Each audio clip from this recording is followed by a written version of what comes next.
They said, accept the unpaid overtime or find another job. Then I made my 1 week plan that destroyed them. I still remember the exact shade of beige on the conference room walls when Gavin dropped the bomb. Not just any beige.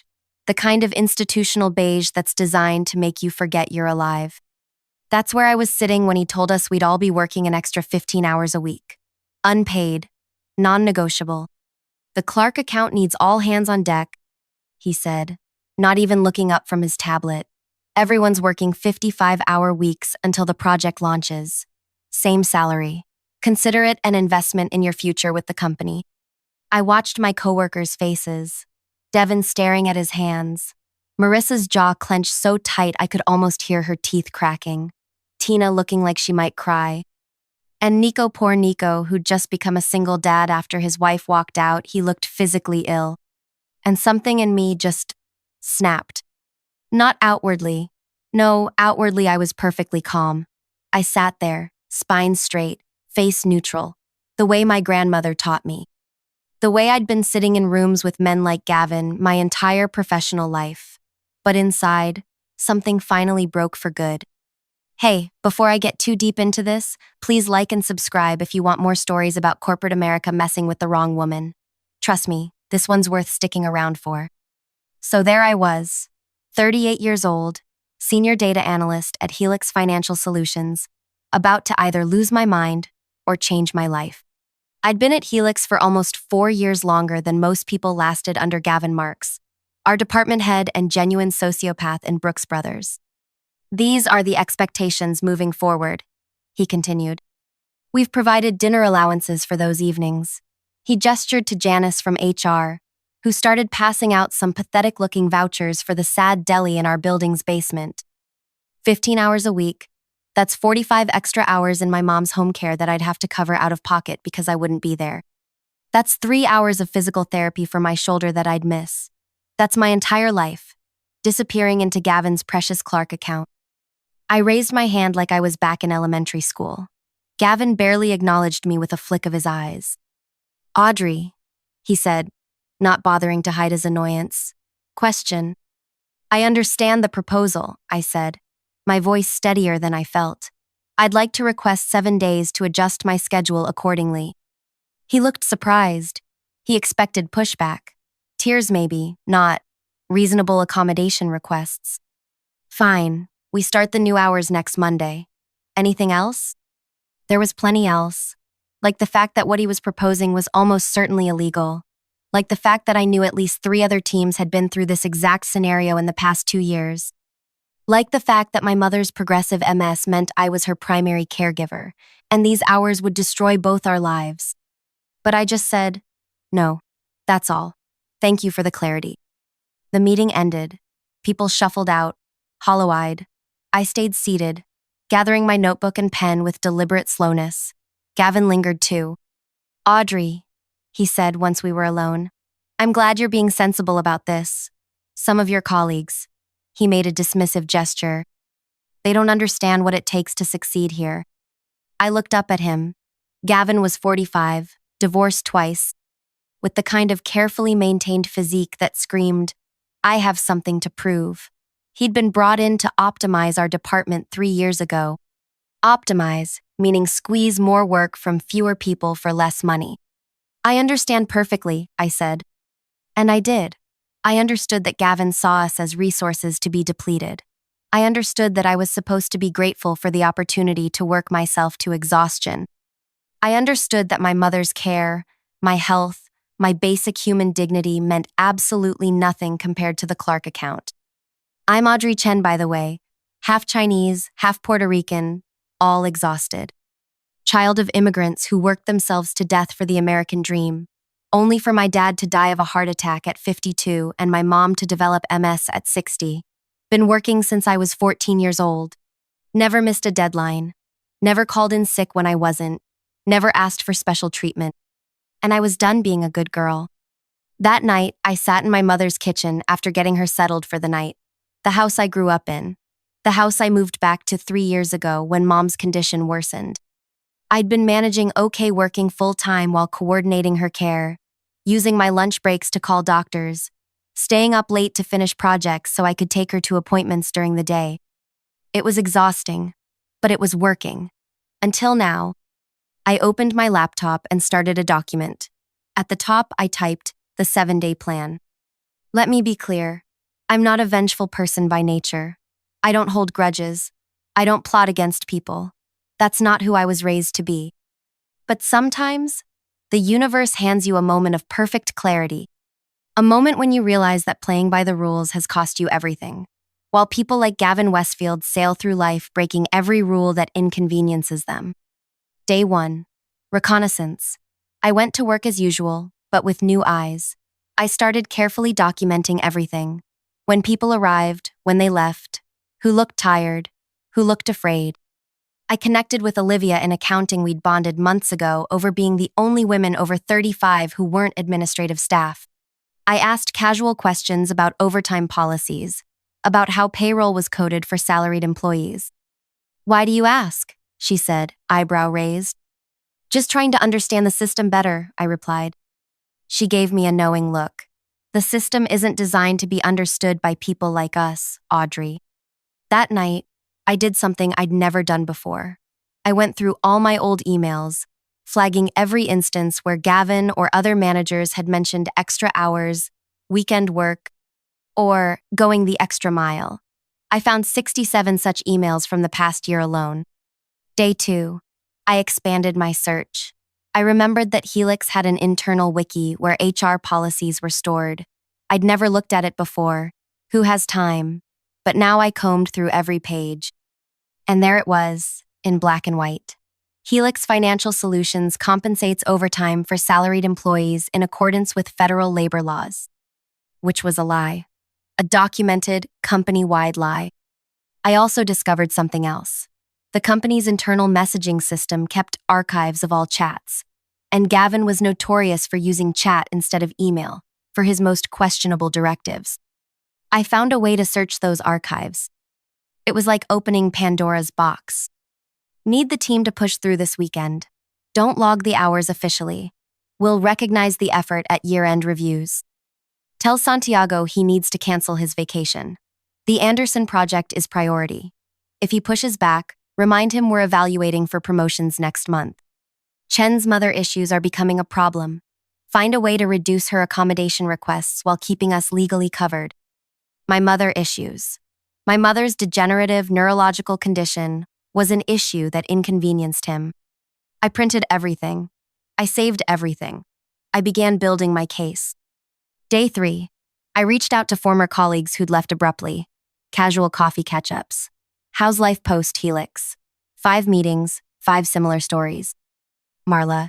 I worked 70-hour weeks for 6 months. When I asked about comp time, Gavin said I should be grateful for the learning opportunity. Sunil.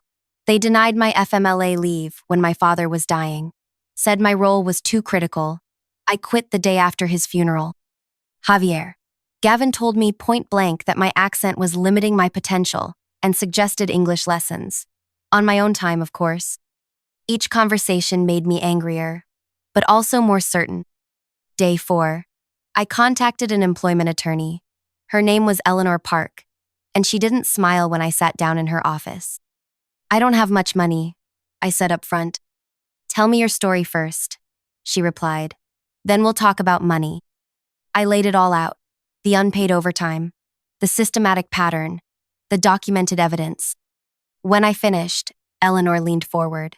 What do you want out of this, Ms. Chen? It was a good question. What did I want? Revenge? Money? Justice? I want them to stop. I said finally. I want Gavin gone. I want everyone who's owed back pay to receive it. And I want enough money to make sure my mother gets the care she needs for the rest of her life. Eleanor nodded slowly. It won't be easy. Companies like Helix have deep pockets and good lawyers. I have evidence, I said, and I have nothing left to lose. She took my case. Day 5. I continued gathering evidence, but now with legal guidance. I recorded a conversation with Gavin where he explicitly threatened my job if I couldn't commit to the new hours. Single-party consent state. Completely legal. I also discovered that Helix had settled 2 previous unpaid overtime cases confidentially in other departments. Eleanor was thrilled with this information. Pattern and practice, she said. That's what we need to establish. Day 6. I prepared my presentation. Not for Gavin. For the company's general counsel and the executive leadership team that Eleanor would be contacting the following week. Spreadsheets showing hours worked versus hours paid. Documentation of all unpaid overtime for my entire department going back 3 years. Testimony from former employees. Copies of the contradictory HR policies. It was the most thorough analysis I'd ever conducted, and I'm very, very good at analysis. That night, my mother noticed something was different. I was sitting with her, helping her with her evening stretches, when she said, "Shio-ya, what are you planning? You have your father's scheming face." My father had been a master chess player. He'd taught me to always think 7 moves ahead. "I'm just solving a problem at work, Mom." She gripped my hand with surprising strength. "You be careful. Your father always said the most dangerous moment is when you're finally standing up for yourself." I kissed her forehead. I learned from the best. Day 7. The morning of our follow-up meeting. I dressed carefully. Not my usual work clothes, but the charcoal gray suit I kept for client presentations. Pearl earrings my father gave my mother on their wedding day. Red lipstick, my armor. I arrived at the office early, printed one final copy of all my evidence, placed it in a sealed envelope, and waited. The conference room filled up gradually.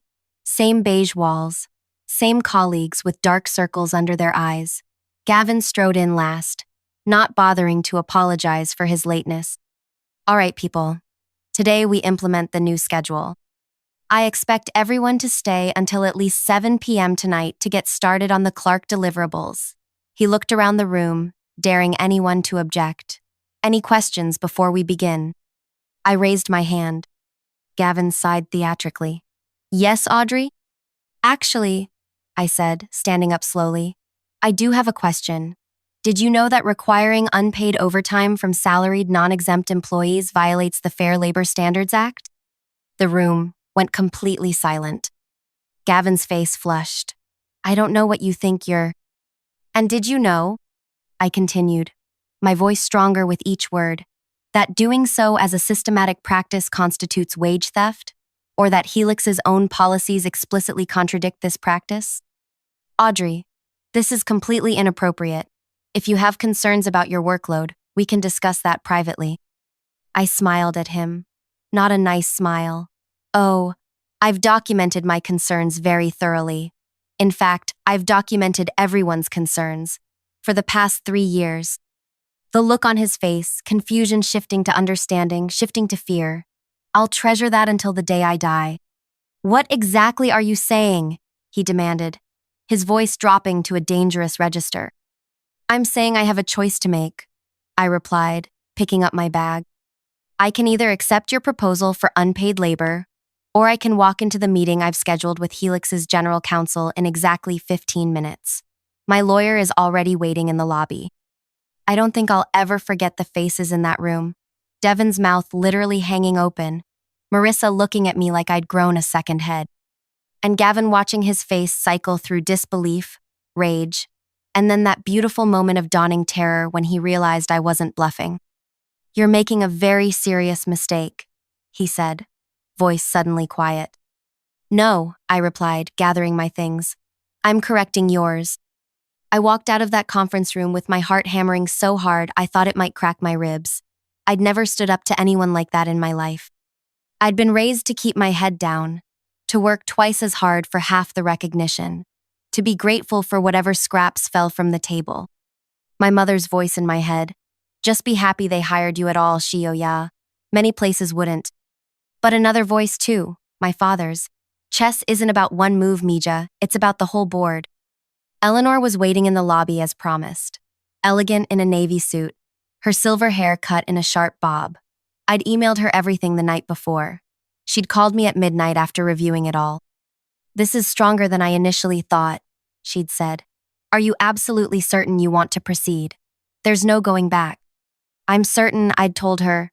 They've been stealing time from people's lives. Now she stood as I approached. Are you ready? I think I'm going to throw up, I admitted. She smiled slightly. That's normal. But remember, we're not asking for anything unreasonable. We're simply requesting they follow the law. The meeting with the general counsel wasn't what I expected. I'd imagined righteous confrontation, denials, threats. Instead, Vivian Lee, a woman about my age with immaculate nails and tired eyes, listened to Eleanor's presentation without interruption. She examined the evidence I'd compiled. She took notes. And then she asked me a single question. Why this approach, Miss Chen? Why not raise these concerns through HR channels first? I looked her straight in the eyes. Because HR reports to the same executives who benefit from this system.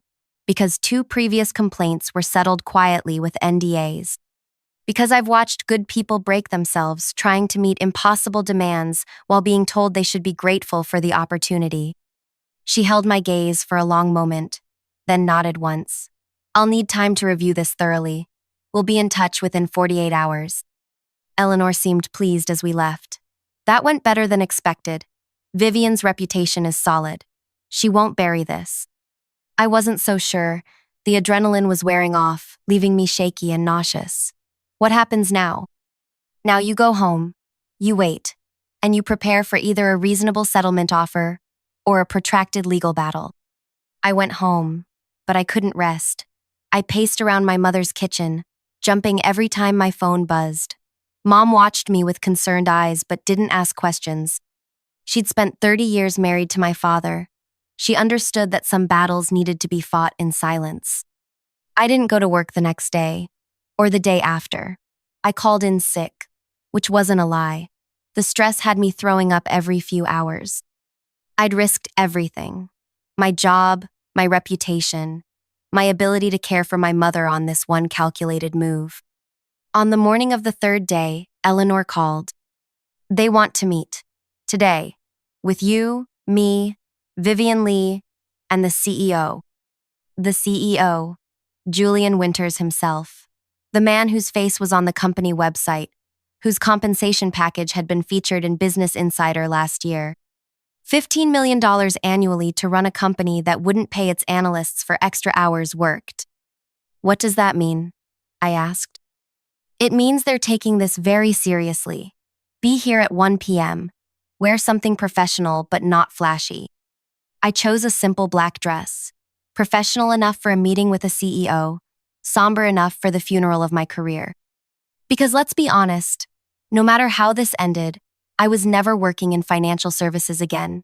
Word would spread, Audrey Chen, troublemaker, whistleblower, not a team player. My mother squeezed my hand before I left.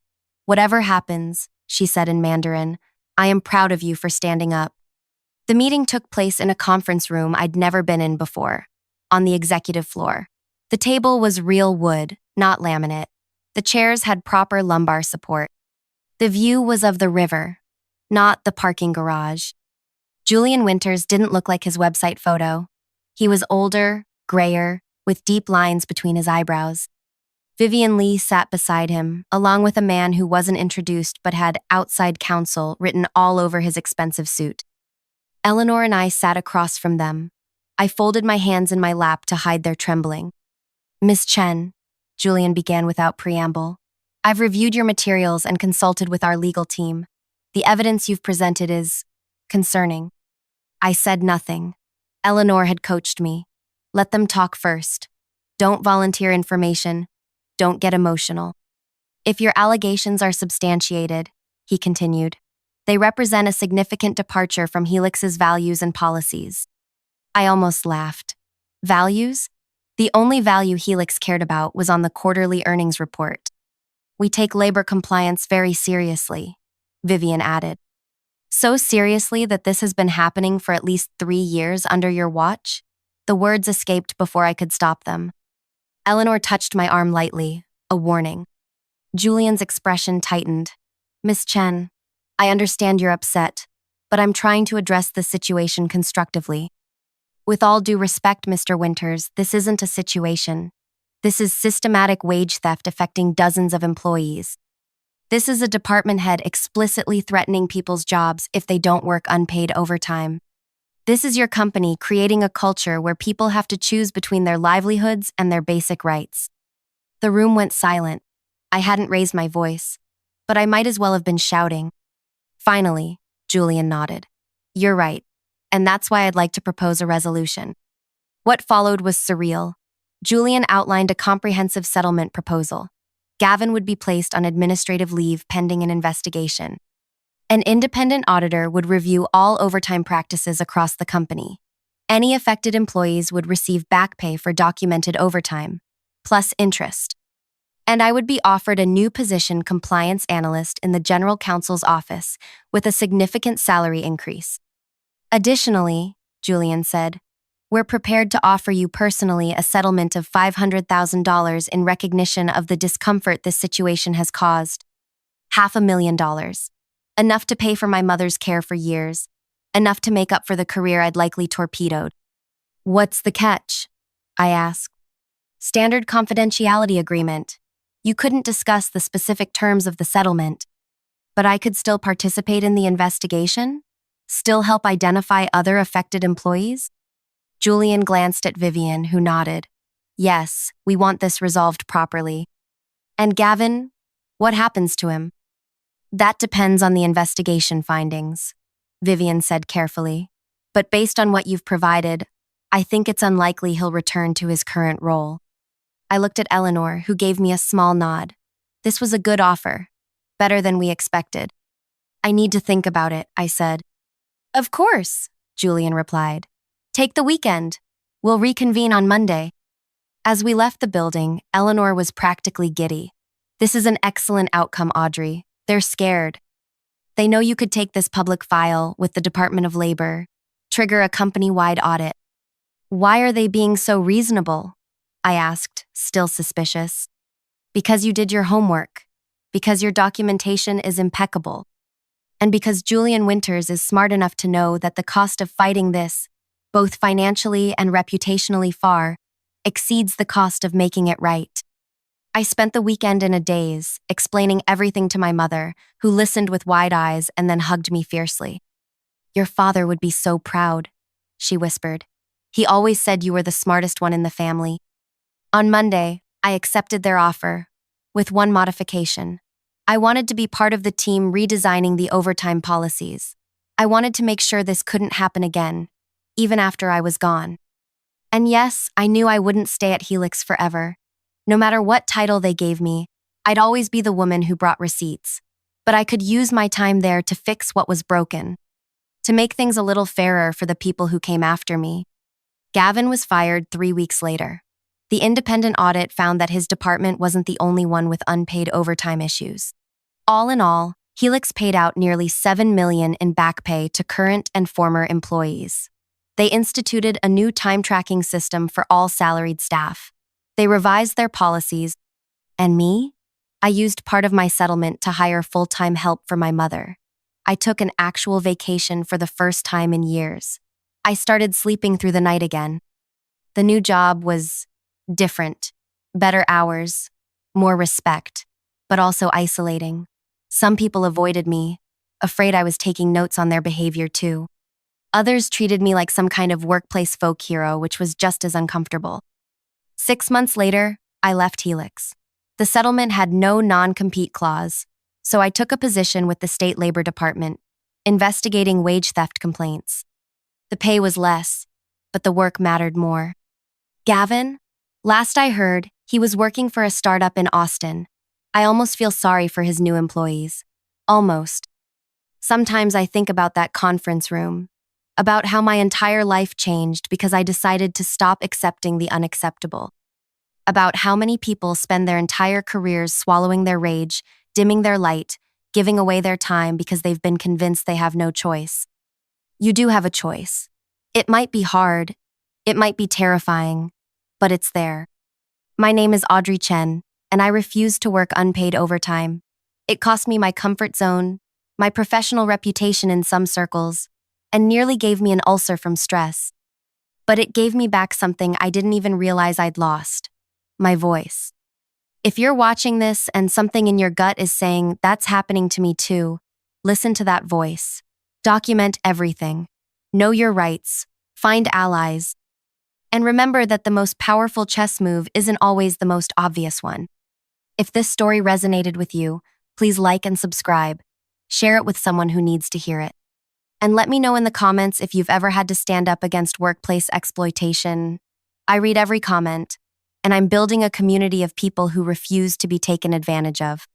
We're stronger together. And if you're a manager or executive watching this, take a hard look at your own practices, because somewhere in your company, there might be another Audrey, and she's taking notes.